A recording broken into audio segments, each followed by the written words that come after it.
everybody, welcome back to my channel. Welcome to yet another edition on Dr. D's ddeconett.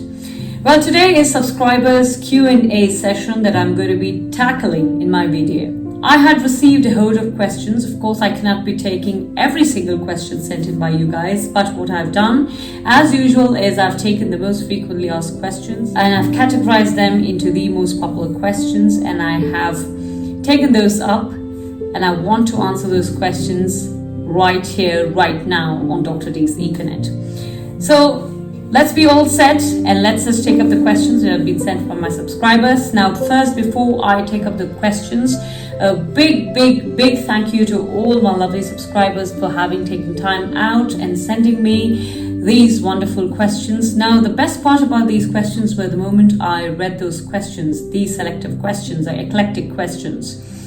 I got allude to these questions and they were really very good questions.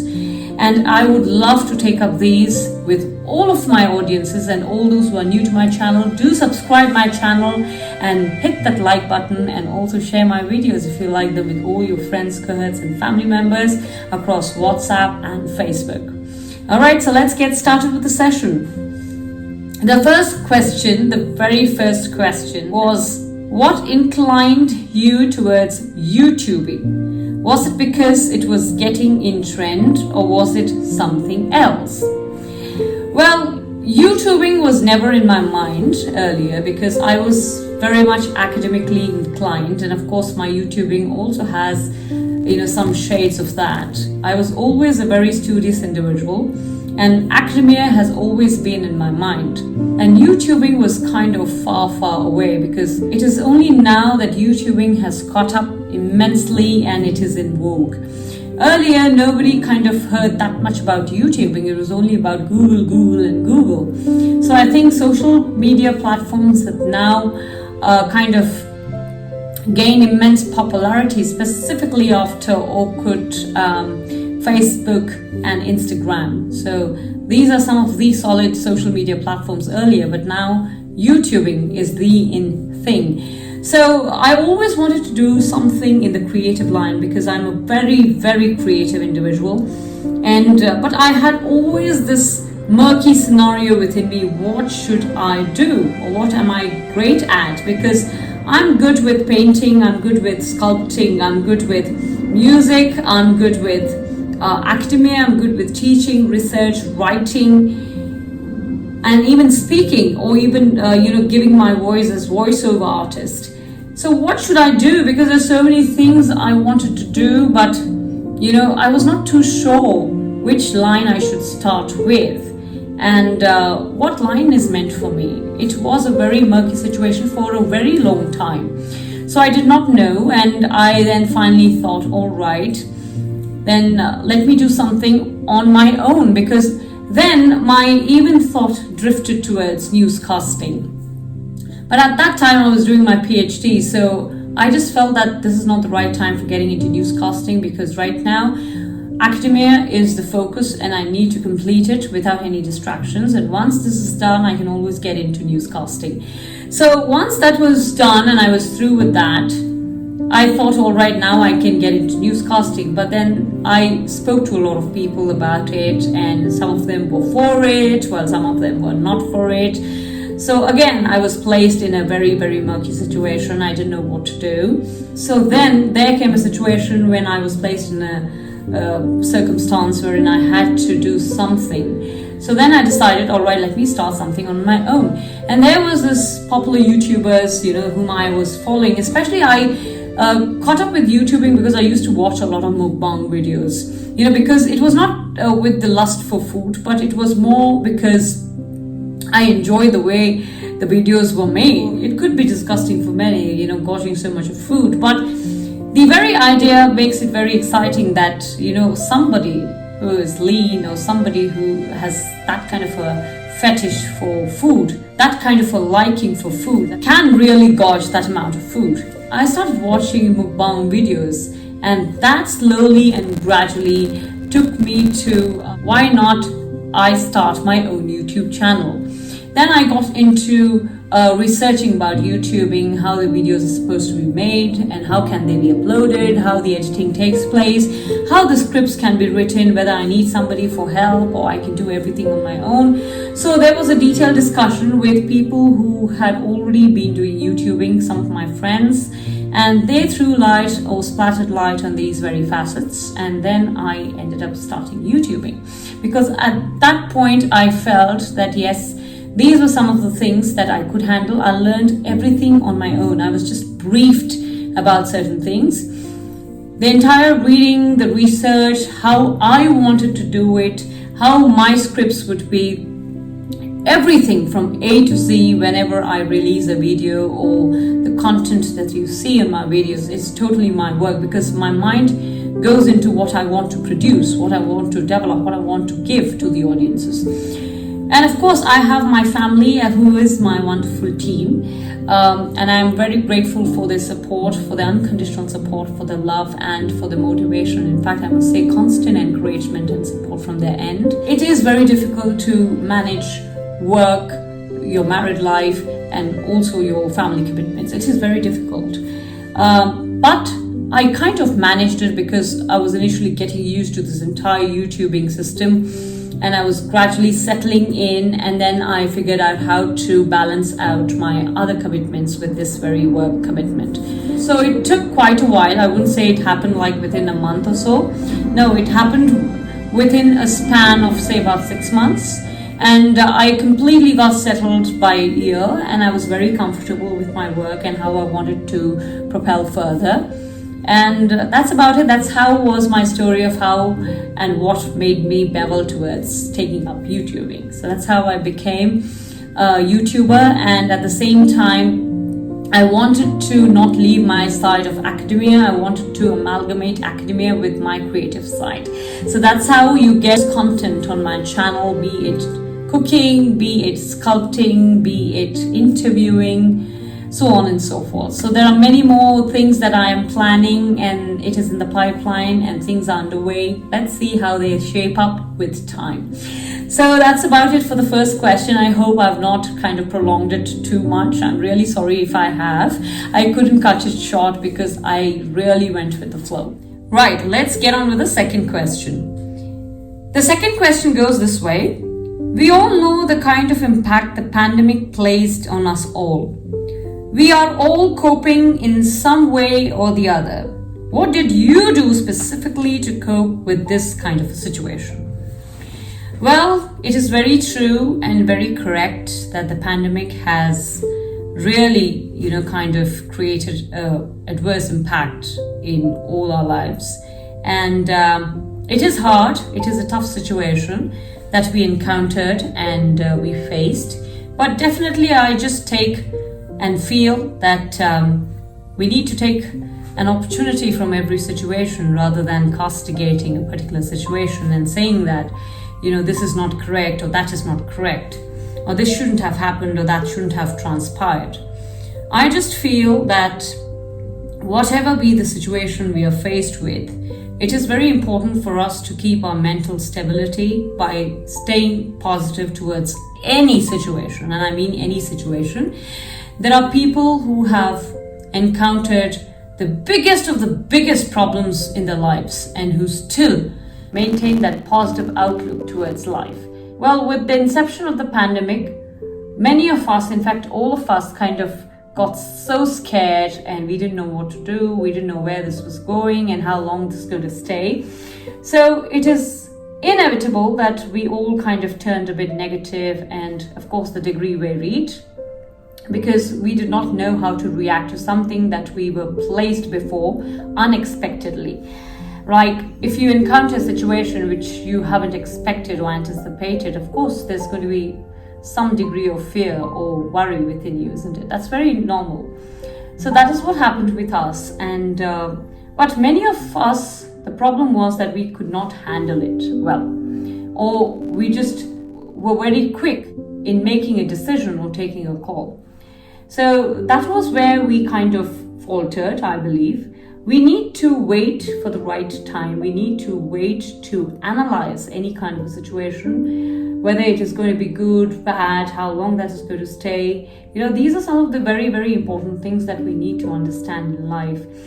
Whenever life poses a challenge or a situation like this for us, what is most important is how calm and composed we are to be able to tackle it, to be able to combat it. That is one. The calmer, the composed you are, the better solutions you will come up with. That is true, and that is something which all of us know. But when it comes to execution, many of us kind of forget that aspect. So it is extremely seminal that we realize how important it is to stay placid and to be composed, to be positive, and to see opportunity in every situation. Pandemic, yes, it did happen, it did occur. It created a pensive outlook for people, and it was uncertain as to when it is going to go. It is, in fact, still uncertain when it is going to go, but we have learned to adjust, we have learned to adapt ourselves to the current scenario, to the current situation. Now, that is what is the learning process from this. Now, time is the healer, as they say. Time tells us how we could handle a particular situation well.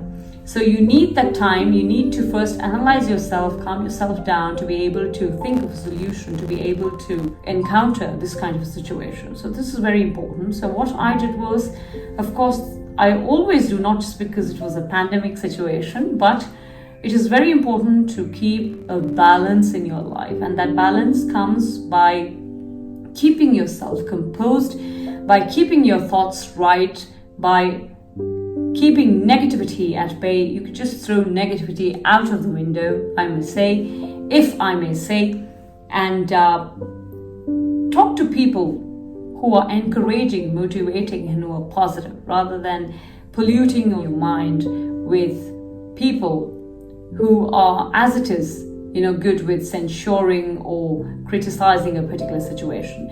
So I'm not saying that you should not criticize or castigate a particular situation, but that's what many people do. Why should we do the same thing? Let's do something which is different, isn't it? Let's have an edge over the others. You're not doing this to prove something to the world, but you're doing this to prove something to yourself, to improve yourself as individuals, right? We hope to come out of this situation soon. We have won the battle halfway, still halfway to go. But I think the vaccinations are doing their job. The government is doing its job. So I think every person in his or her place is doing his best. So what is our responsibility here is to be responsible citizens, to get ourselves vaccinated, not to fear vaccination, after effects or repercussions, because what is more important is to keep you safe from any disease, any pandemic, and any suffering. That's what I believe in, and that's why I got myself vaccinated, and so should you. Right, let's go on to the next question, guys. I think I have really taken this question way too far.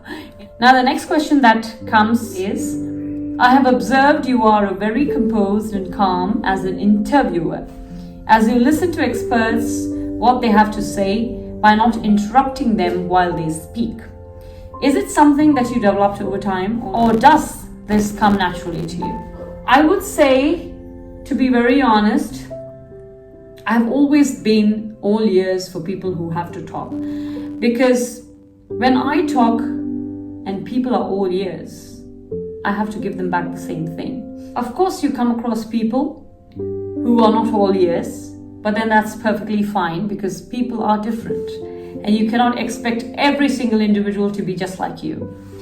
So it is, again, very important, and the experts have not become experts overnight. They have given that time, they have given that energy, they have given that effort, they have put in that hard work, that sagacity to reach that level.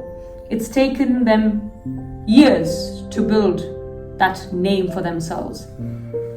So there has to be that due importance that needs to be given to them. It is, of course, my duty and my obligation to listen to what they have to say, because their perception matters more.